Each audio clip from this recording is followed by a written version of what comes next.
Hello everyone and welcome back. When I was a young prosecutor back in the 90s, one of the types of cases that I was very much involved in was the prosecution of domestic violence cases.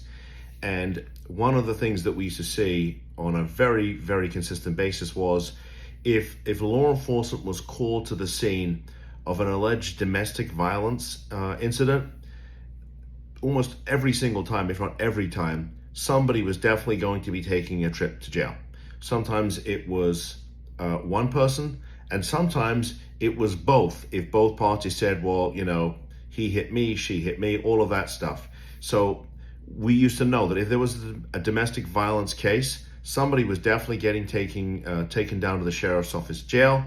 And then basically what happened is we'd have to decide if we were going to prosecute the case. Because remember, the police are just making the arrest. It's the state attorney's office job to decide to prosecute the case. And when I was chief of 2 different county court divisions, we were involved in making that filing decision. So I share that with you because one of the things I see a lot of is when the police get called to the scene, potentially to investigate a Baker Act matter. If the police get called, as a general rule, if they get called to the scene where there's an allegation that someone has either made a threat to harm themselves or have actually harmed themselves, somebody's getting Baker Acted. I mean, that's just the way it works.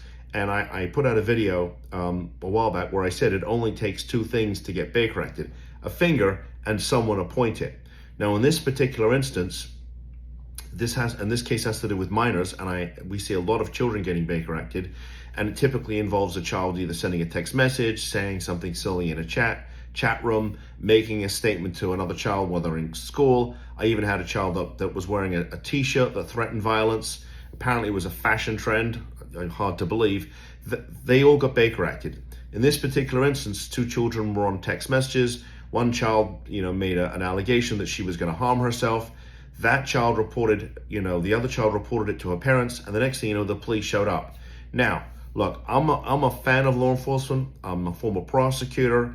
I have retired law enforcement working for us. But if the police show up at your house, absent them having a warrant or you actually letting them in, they have no right to come into your home. Now, in this instance, the police got called because the other child's parents said, hey, we've seen this text message. The police showed up at the parents', our potential client's house and said, we'd like to talk to your child, just to see what's going on here. And the parents, believing that law enforcement actually were there to help, because that's what they told them, let them in. And within a couple of minutes, that, we're here to help, turned into cuffing and stuffing this child and taking it to a Baker Act facility.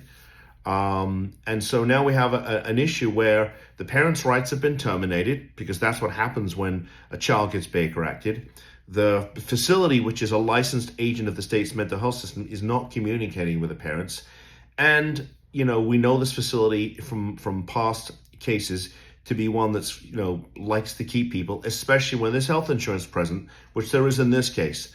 And so I want to share this with you because this happens all too often where the police are called to an incident, okay? If they get called, somebody is probably going to get Baker Acted. That's just the way it works, okay? And I think law enforcement they err on the side of caution, okay? They err on the side of caution when there's a domestic violence incident, right? Or an allegation of a domestic violence incident, because they don't want to be on the front page of the local newspaper because they didn't take somebody downtown and then somebody ends up dead. And it's the same with the Baker Act. If they get called to the scene and there's even, a scintilla of evidence, a very almost baseless allegation, someone's getting Baker Acted. They don't want to take the chance. I'm not telling you that it's right. I'm just telling you that's how it works. And that if you get sucked into Florida's mental health system, if a child gets sucked into Florida's mental health system through the Baker Act, nobody knows they are there. That is the way the Baker Act works. At least if you get arrested on a domestic violence case, you're guaranteed to see a judge within 24 hours to address, amongst other things, the legality of the arrest. But no first appearance on a Baker Act. And I've talked about that a lot in the past. So I'm just letting you know, if the police show up, you do not have to let them in. They cannot force entry unless they have a warrant or a court order. That's a different story.